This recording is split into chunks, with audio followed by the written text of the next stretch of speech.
Hey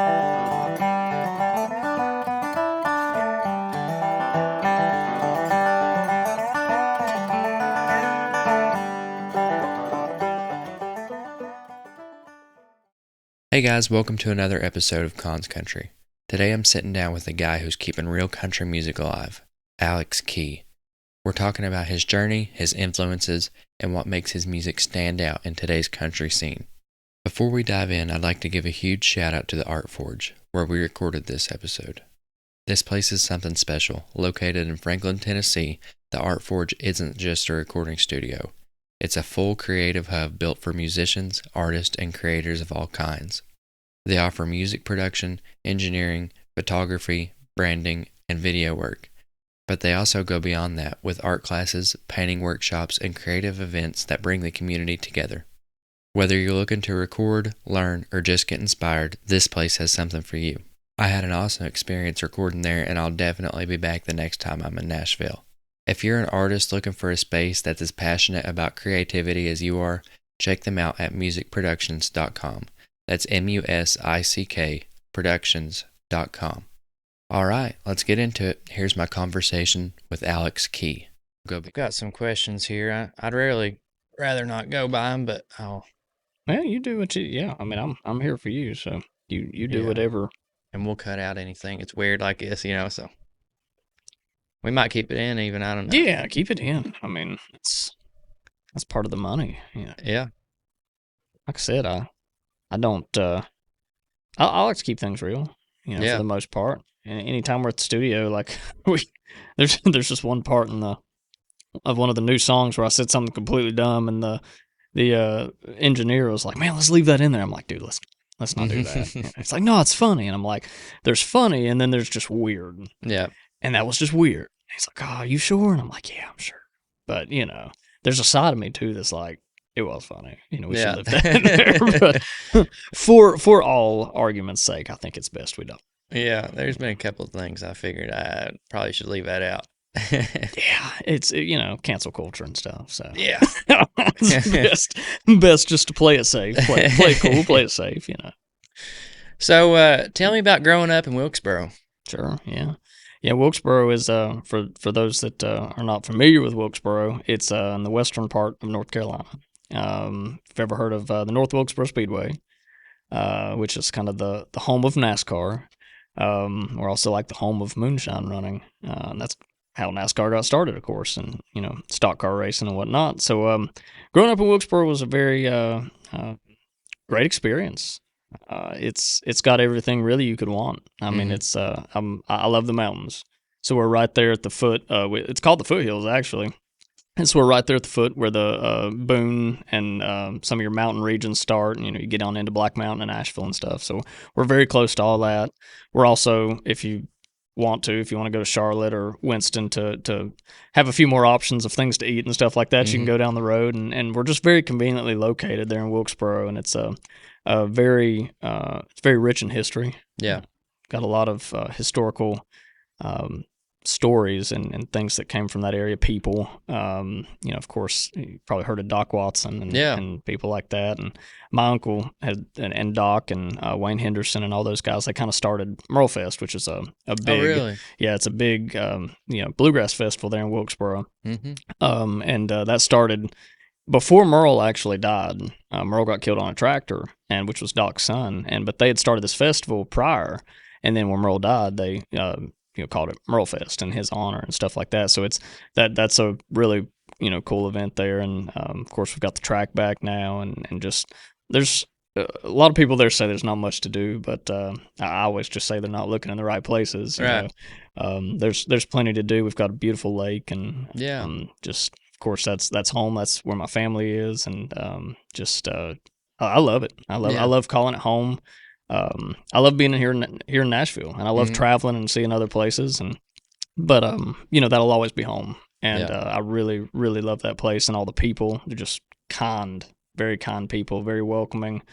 You don't do a lot of drama there, so it's a great place. I can't say enough good things about Wilkesboro, and just the experience that growing up there. I think it really shaped me, growing up there, and gave me a lot of experiences that some places may not offer. It's really cool.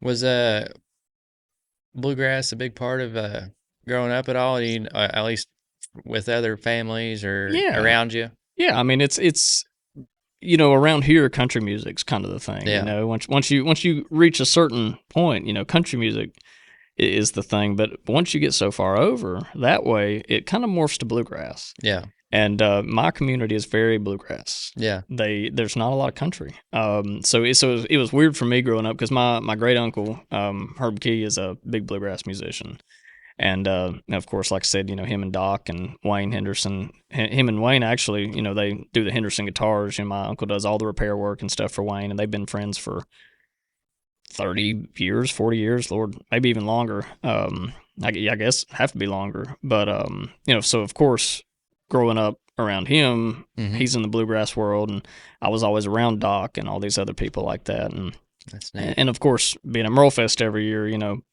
they would introduce me to these other people, and you'd get to be around, Sam Bush and Ricky Skaggs, and all these legends, and so bluegrass was definitely a part of my upbringing. Yeah. But I knew I wanted to do country music. Yeah. Mama raised me on George Strait and Alan Jackson, and all the the good country music I call it. But so I knew that's what I wanted to do.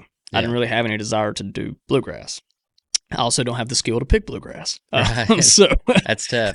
It's not easy. So I knew that I wanted to do the three chords and the truth thing, and so that's kind of where I morphed into, and I've gained a lot of respect from the bluegrass community. Coming from that, they've all kind of tipped their hat to me a little bit and kind of welcomed me into their community, even though we're a little different, but it all kind of stems from the same thing. So it's tight knit, and at least you're not doing pop country. Oh gosh, no, that is not for me. That's for sure. But it's they're very welcoming. They're a very welcoming community. But growing up around bluegrass was really cool, and I think either way, it definitely shaped me and kept me in the roots side of things. I'll say that. There was nothing that really influenced me between what she raised me on and growing up around bluegrass. There was nothing that would have influenced me into the pop country world. Right. So it kept me in that roots based side, I would say. Yeah. So. Your alternative was George Strait. Yeah, that's exactly right. Yeah, that's about as pop as I get. George Strait and Alan Jackson, and I wouldn't exactly call them pop. It's some people, back in the day when they first got started, it's kind of funny, how music evolves. But when Hank came out, Hank Sr., he debuted at the top of the pop charts, right? And then George Strait comes along all these years later, and we listen to George Strait now, some of his '80s stuff, and it's like, man, that was country, that was country. But there were people complaining then that was pop country, So it's just this ever evolving thing, and you have to like what you like, right? And to me, that's country. '80s and '90s country's country, and that's just what it is. Some people, I see comments all the time like, "Oh, George and Alan, they're still no." I don't. Right. Whatever anybody likes is fine, but that's country to me. So yeah. Whenever country first started, it was really bluegrass. It was. Yeah. Like the Carter family, they were the first ones to do it, and that's just straight country. up bluegrass. Yeah, it was blue. What we call bluegrass was country music. They called it country. And every generation that it evolves, that's pop country. That's not real country. So evolution happens. I get it. It's just, what do you choose to like? And I choose to like and perform, the 80s and 90s and early 2000s style. That's what I consider country. And, whatever anybody likes. I'm not going to put down anybody, but we've all got opinions, right? Right. I'll keep mine. Yeah, we'll just keep ours. We'll just keep our opinions. Let's see here. I did have some pretty good ones here. So what inspired Outdated? Oh, Lord. That's been a minute. What did inspire Outdated? I wrote that song. Oddly enough, we were recording the album, which ended up becoming Outdated. And I think we were on our way here to cut 6 songs. And I was telling Mama in the car, I said, I've got this idea, I've got this chorus, a little outdated, a little old school, a little out of style. Yeah, I guess I ain't cool. I just thought that was cool. And, it evolved. It kind of rolled. I was like, man, that's catchy. it represents me. Mhm. Like back where we were talking about, I like the older music. I like, working with my hands. I grew up in a family of people that, my grandpa, he basically told me when I was young, he's like, if you don't do stuff, if you don't keep moving, you're going to die. Yeah. And I took that to heart, and he taught me how to I do think it. it's true. I think it is too. I think you absolutely have to keep going. Keep your body moving, keep learning new things, always learning how to do new things, and so he taught me how to do a lot. Of on the construction side, how to fix things, how to if something breaks, how to fix it. And so I think that paired with like in old cars, I know how to work on cars. I like to work on old stuff. Just not too into most of the new stuff. I know we all need it for certain things, of course. Just like being here. I mean, we don't want to do stuff like this with technology from the 70s, but Yeah, no thanks. but it's still what you like, No Super 8s. Yeah, well, no, gosh, that would not be good. But and it's kind of like you were talking about. Phones now are just as good as most of your $1,000 cameras. And who would have thought that 20 years ago? Yeah. So there's certain things where you got to modernize in our world of production and stuff like that. But at the same time, like in my heart, I kind of do wish I was still using those analog things and whatnot. And that's kind of where outdated came from. It's just like who I am in my heart of hearts is just definitely not up with the times. And you look around and you see the media and stuff and things I don't understand and that they may not be for me to understand. Just some of the things you see out there, that I don't necessarily get. And I'm not gonna put anybody down for whatever they choose to do. That's fine. It's just like I go back to my side of the world, my life, and I still believe in God. Like I still have faith. I still love my family. I still these core values that have kind of started to dwindle throughout time. Yeah. That's still how I live my life, and so that's kind of where outdated came from. It's really at face value, it is what it is, and I think a lot of people kind of related to that. So it did well for us, and had we been on a major label, it probably could have gone even farther. Yeah. But yeah, we're what's that thankful like for being independent like that? Is it it's fun. tough or? I mean, of course it's tough. It's one of those things where if you had the $1 million per song radio campaign, it would be great because it would reach that many more ears. Yeah. But there's also the side of it where you do get to make your own choices. If a song doesn't do well or an album doesn't do well, you don't have to worry about, getting put on a shelf for the next 5, years. It's more like, well, okay, move on to the next thing. We'll go do something else. Let's put out another song. And just having that freedom of not having to, not having the stress on you of wondering. We were talking about today actually in the studio. It's like a lot of times someone will bring you, maybe it's the A&R guy at whatever, label, brings you on. They really like you. They believe in what you offer. And they bring you on. Okay, well, this A&R guy, well, this other label really wants him. So they offer him a pay upgrade. So this guy leaves this label. The one that brought you on leaves. And you don't have anybody else in your corner. Right.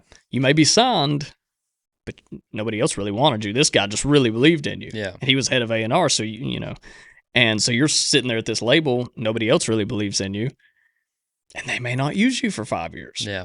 So there's all these different, things you really have to think about. When Outdated actually blew up back at the end of August, beginning of September, we had every major label reaching out. I mean, it was like every time I checked Instagram, I had a A&R from Columbia or Elektra and, just Republic. I mean, and all great people. I mean, we talked with all of them and really enjoyed talking with them.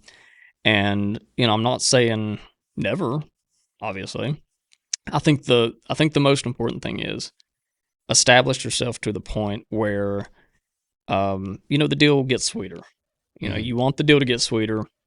You want to be able to call more shots. Everybody's got to make money. We're not stupid people. We know that it can't be all one-sided, but that goes for both sides. It can't be all one-sided. And so we just want to get to a place where when we say this is what we want, then it's what we get.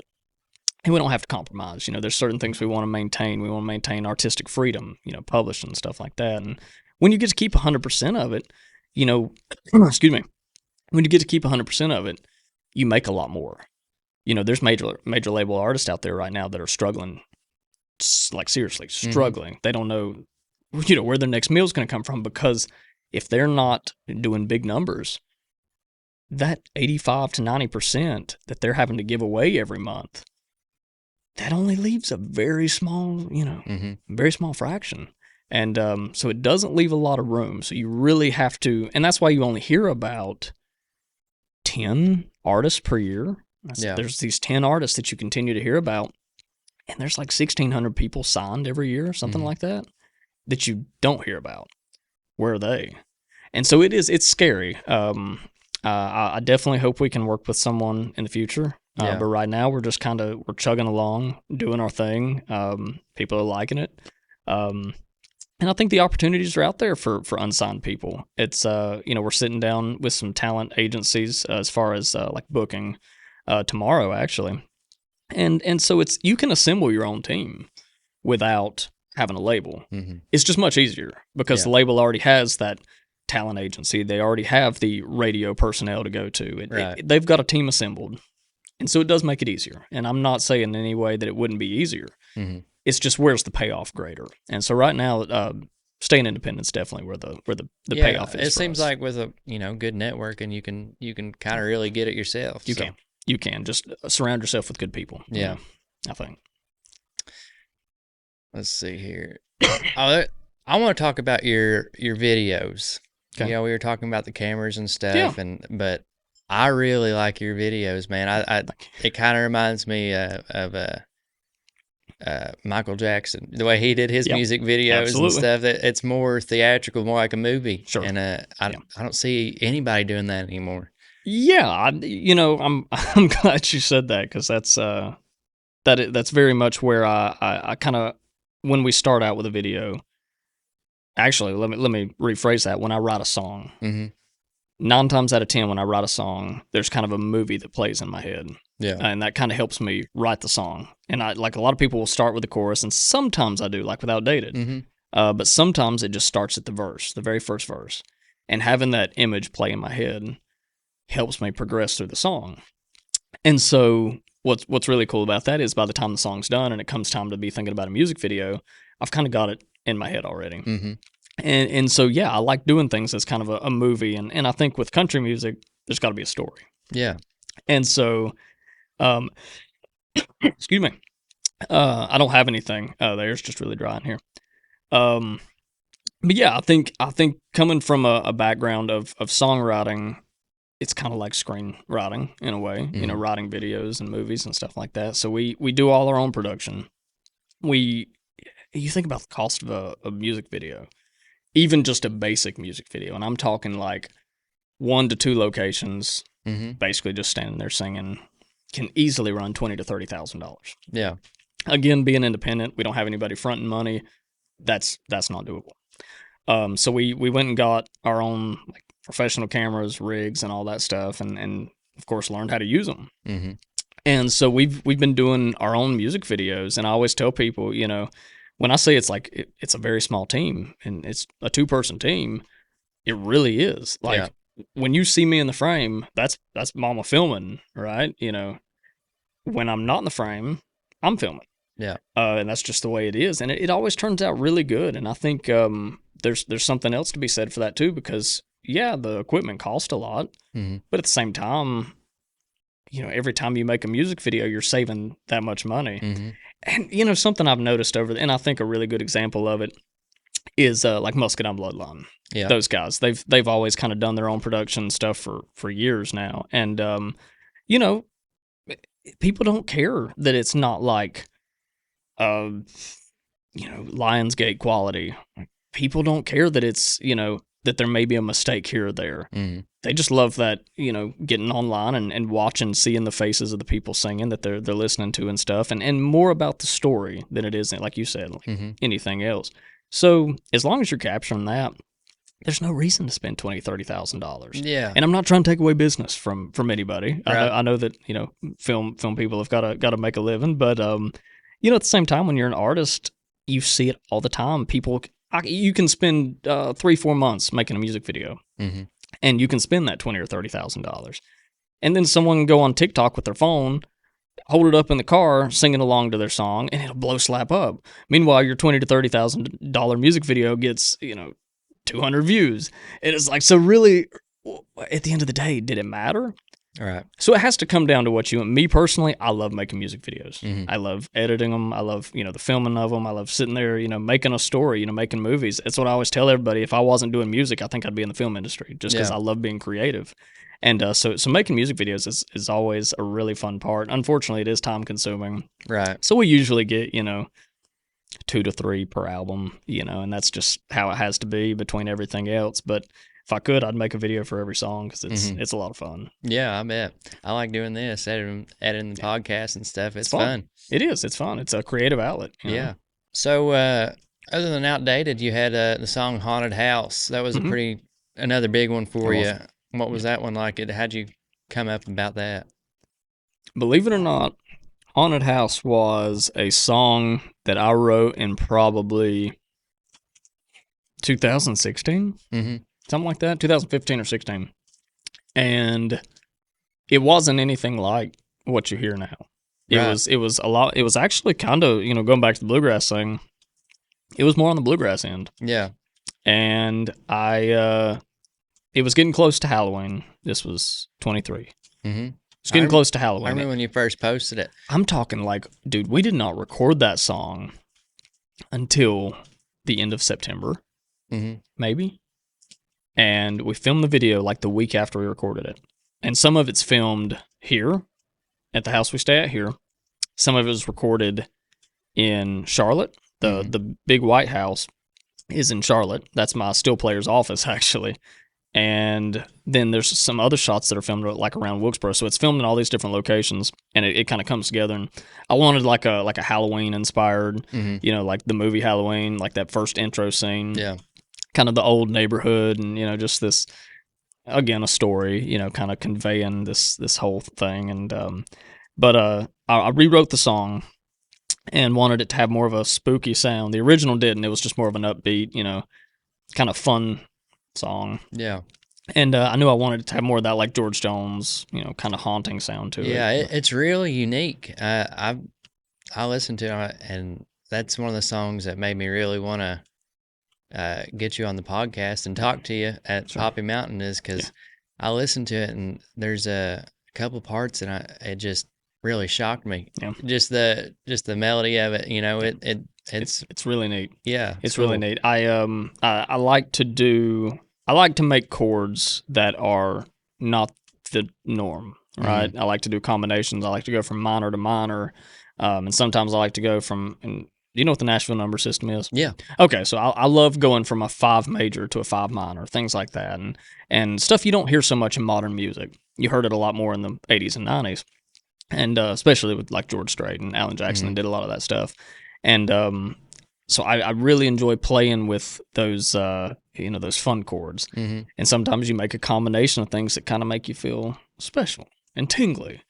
And that's kind of what Haunted House did. Once that pedal steel kicked in, man, and he was going from, and I can't remember right off the bat exactly what chords I used, but I went from a minor to another minor, and the pedal steel transition on that was just almost magical, and I love pedal steel. Yeah, I've not heard anything like it, really. I mean, it's different. It really is different. And it came out really, really cool, and that's probably...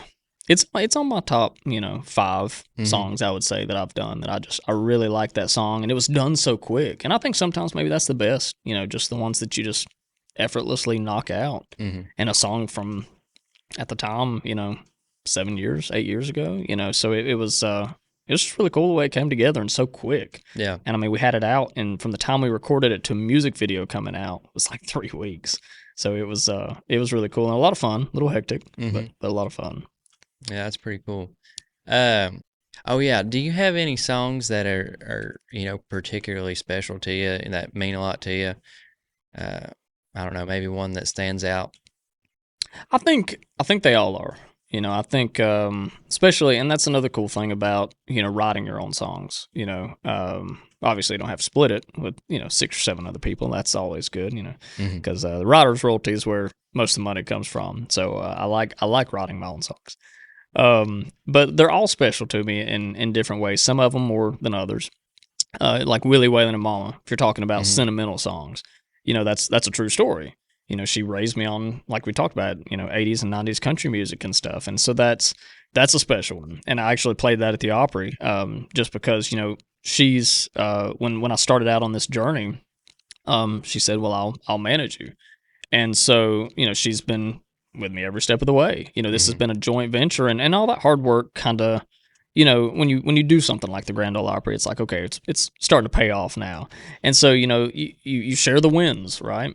And so that song's sentimental and means a lot. And like while I was making them, I don't know if you've heard that song or not off of Outdated, the album, Hmm. Yeah, I've but heard of that's a sentimental song and stuff, and it just I like writing from the heart. them.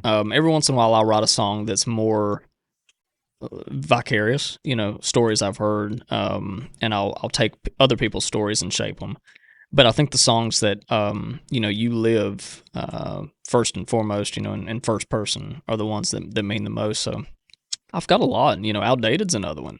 The Fool That I Am would be one, just Hmm. because that was the first song that really did anything for me. And I just think that's a cool song. And my grandma, she passed away in June of 23, and she loved that song. And so there's each song kind of has its own reason for being special. Yeah. So again, writing my own songs, I think there's definitely more to each one as far as sentimentality than there would be if I was just picking and choosing songs. Because a lot of Yeah. times people use fillers, right? They're like, okay, we've got our hits, we've got 3 or 4 hits off this album. Now let's kind of good songs, but they don't, just Right. some of them are just for fun or whatever. So I think coming from that background, it would be really hard to pick a group of my most favorite or most special, because they all kind of have a story. Yeah. I hope that answers It's like that. it's like choosing between parents or something. Yeah, it is. It's one of those things where it's not. I don't want to say that it's not fair, but not a fair, because it's a great question. But it's definitely difficult. Yeah. Definitely difficult. Yeah. For some people, it's pretty easy though. I've got a lot of people that say, "Oh yeah, this one." Sure. Yeah. There's those songs for people, and this album is no different than the one we're currently working on. It's it's very much the same. It's each one's kind of got its own little tip of the hat to different parts of my life, and I think this new album's going to be kind of more of the same. Everybody always asks, like, well, what's next? What's the next album going to be like? I'm going to be like, well, probably like the last one. Yeah. Hopefully as good. Yeah. Hopefully even better if possible. But it's just special songs. Sit down and write them, and hope that other people relate to them. Mhm. So what was it like playing at the Opry for the first time? It was interesting. Yeah. It was definitely interesting. Definitely a blessing and an honor. Mhm. What's really strange about it is, and I told Mama the same thing, when you get really nervous, right? So and I mean before you get there, because there is such an air around playing at the Grand Ole Opry. Yeah. I mean, that's all. If you're in the country music world, that's all you hear about. Yeah. Is the Grand Ole Opry, the Grand Ole Opry. And once you get to the Grand Ole Opry, like, you've made it, right? Yeah, that's it. And you hear all that, and so when it comes time, you're really nervous. So nervous to the point that, like, you're getting in your head about it, right? And then you get there, and you walk through those doors. You go to the artist. Every time an artist performs there, they post their picture at the artist entry, right? So then you see that. You go through the checkpoint and everything. You go through security, and you walk through those doors. And for me, when I walked in, I got really calm. I went and sound checked, stood in the circle, and I was like, man, this is cool. This is really cool. I mean, this is where you've always wanted to be. But there was also this feeling of, like, this is where you're supposed to be. Right. Like, I felt like I'd been there before. And I know that sounds weird, but all my nerves went away. And part of that too was because everybody was so kind. Mm-hmm. I mean, everybody there, like the whole entity, from the people at the National Wild Turkey Federation to the people that were working at the Mm-hmm. Opry, everybody was just so kind and so hospitable. So they made it really comfortable. But the nerves just went away. And that was a really cool feeling because I just felt like I belonged. You know, I'm there with like Mark Wills and all these other people that, you know, I listened to growing up. Mm-hmm. And they're all just hanging out and having, you know, a good time. It's just kind of a party. And I think that's what the Grand Ole Opry was, you know, intended as when it first started. It was just a group of, you know, good old boys and girls and getting together and playing some music on the radio. Mm-hmm. And once I realized that, the nerves went away. I got calm. I was like, man, this is just a fun, good time, hang out. And you start to, I don't want to say you start to forget about all the history, because if you start thinking about all the history and all the legends that have stood there, you're going to get nervous again. Yeah. You know, I just lived in the moment and I was just there. I was just there and enjoying it and having a good time with everybody. And it was once you're done, right, and you walk out of the building and you turn back and you're like, holy crap, I just played at the Grand Ole Opry. Now what? Now, yeah, it's like, well, no, I've done it now. I guess I can retire. You know, it's just such a weird experience. Yeah.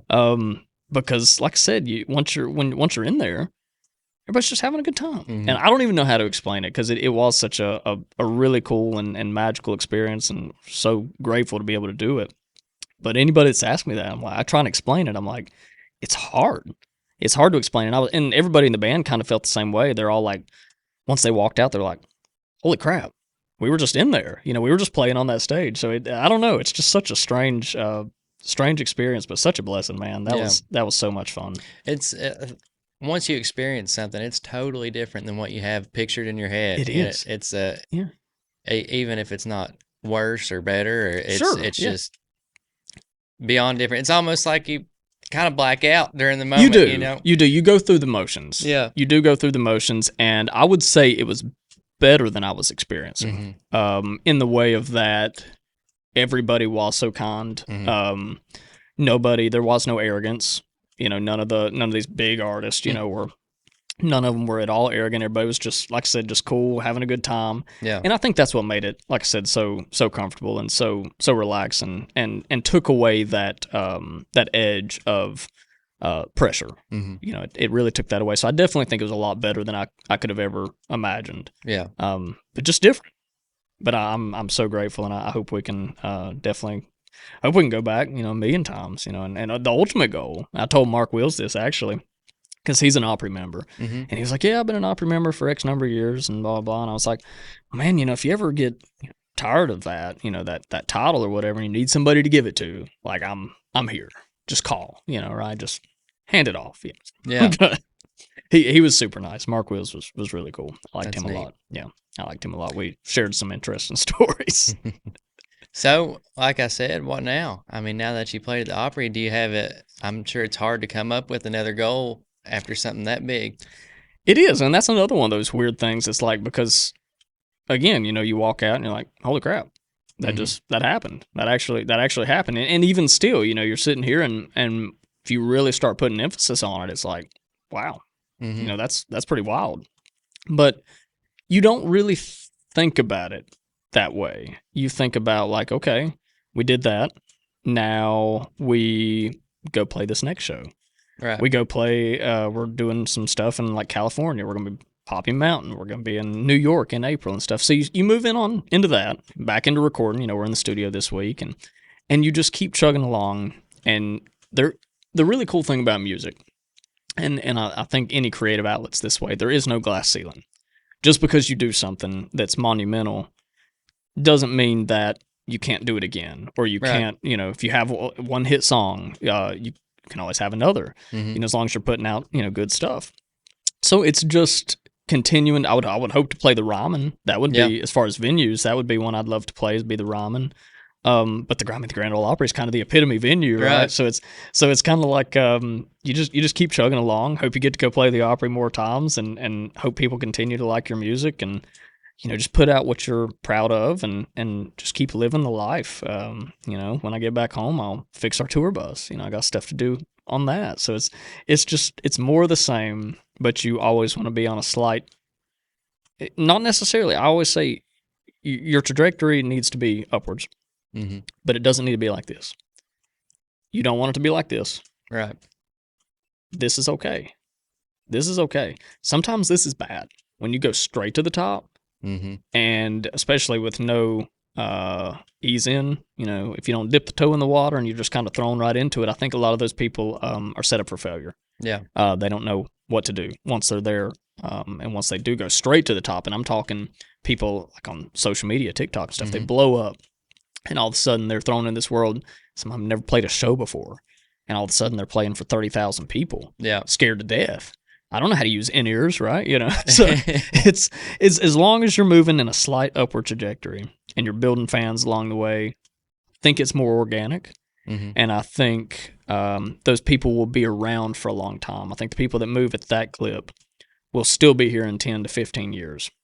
Not to say that some of them that went straight to the top won't, but sometimes that has a negative effect. So I really enjoy being in this place. Don't want to be like this. Right. I don't want to be like this. Definitely don't want to be like that.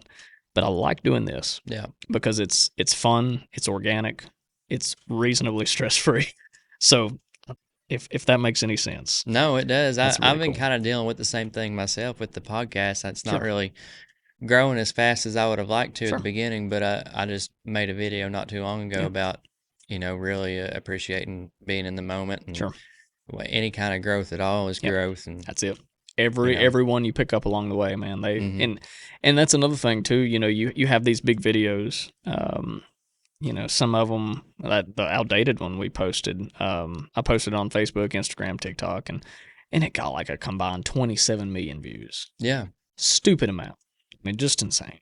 And you stop thinking for a moment. It's another one of those, like the Opry moment. You stop for a second thinking about those numbers because they just get so big. And it's like, it just looks like a number.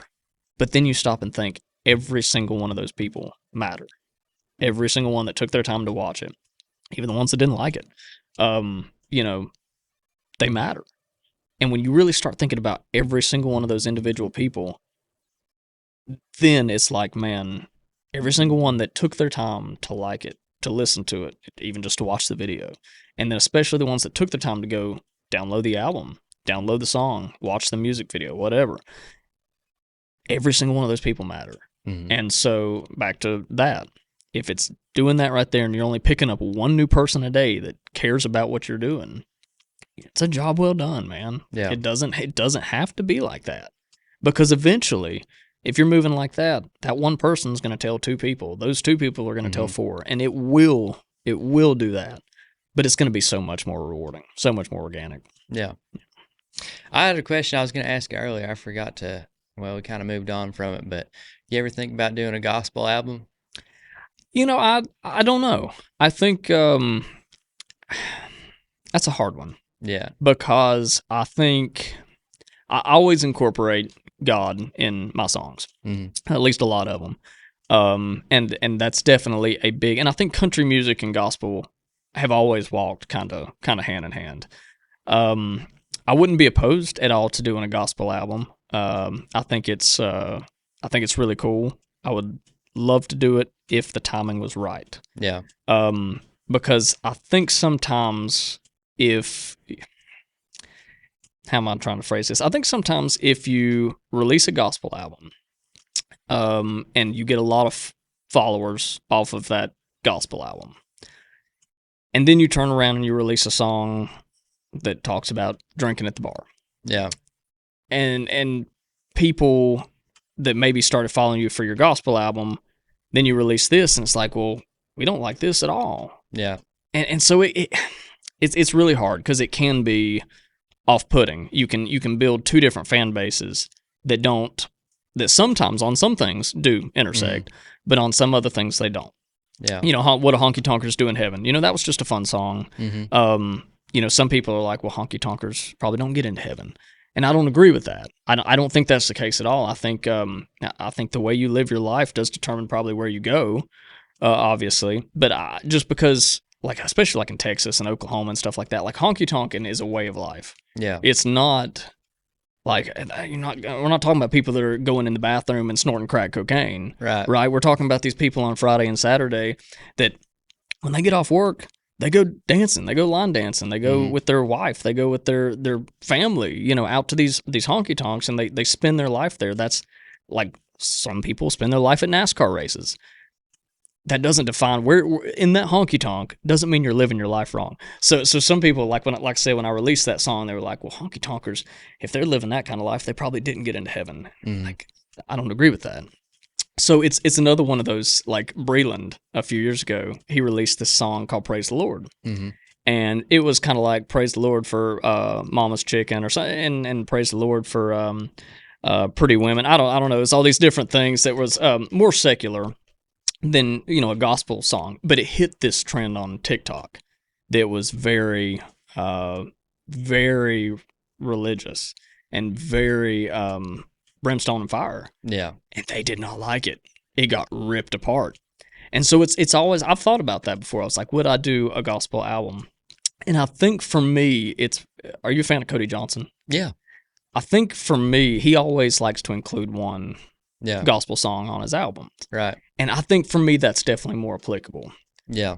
Because I don't know that if I built a fan base off of my gospel album, would they like the other stuff I'm doing? Right. And so that's a really tough question, because you don't want to make anybody mad. You know, right. I'm a religious person. I think we all have to have our own relationship with God. And I feel like if I weren't where God wanted me to be, then I wouldn't be having success. I wouldn't, that song, if that offended God in any way, that song would have never made it out. So I think you have to have your own relationship and your own walk. And I think probably more for me, it would definitely be more the Cody Johnson path, where I stick a couple on an album versus doing the entire album. I think that's smart. I think it's more real that way too. I think so. You know, I know a lot of gospel groups out there that are probably the most hypocritical people in the business. But that's another thing too. You know, if you put out that gospel album, and there's even, and I don't hold me to it, but there's even a line in the Bible that basically says, you know, if you are a teacher, you'll be judged more harshly. And that kind of comes back to the gospel album. If you put out a gospel album, you're somewhat of a teacher. You're a pastor. You're a minister. And when you become a minister, you are judged more harshly. Yeah. And I try to live my life the best I can, but everybody makes mistakes.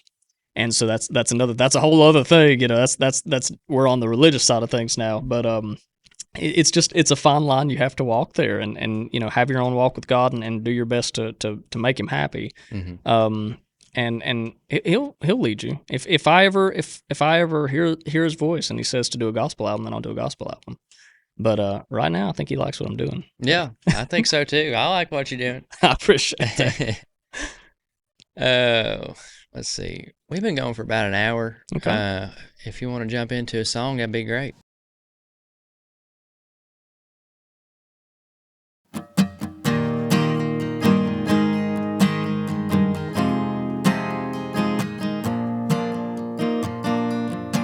I could swear I was born in the wrong time, here in this new world, still living in mine. Though I know some say it's a little outdated, I still drive an old Chevy, I don't have to plug in. I don't care much for texting, I'd rather call up a friend. Still like using my hands, fixing something myself. Sound like my old man, oh well, I'm a little outdated, a little old school, a little out of style. Yeah, I guess I ain't cool. Call me old-fashioned, set in my ways, stuck in the past. Yeah, it's safe to say by now I ain't changing. You blame it on my racing. I am what I am, y'all. What I'm saying is I kinda like being outdated.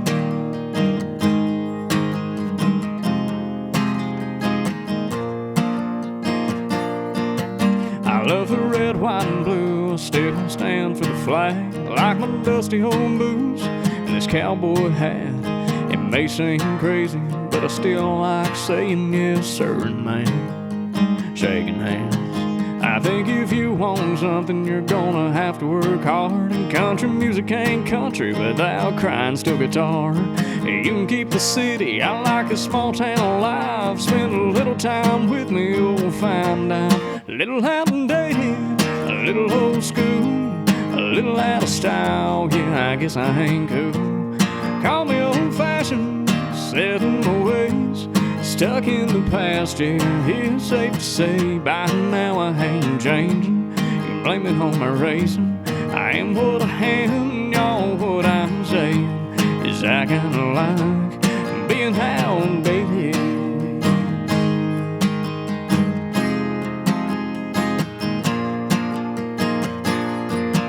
I still thank you for your service when I see a uniform. I think that honesty is worth it's kinda rare anymore. Still believe in treating others how you'd wanna be treated. I still love mama and I thank Jesus I'm outdated. A little old school, a little out of style, yeah, I guess I ain't cool. Call me old-fashioned, set in my ways, stuck in the past, yeah, it's safe to say by now I ain't changing. You can blame it on my raising. I am what I am, and y'all, what I'm saying is I kinda like, no man, I love being outdated.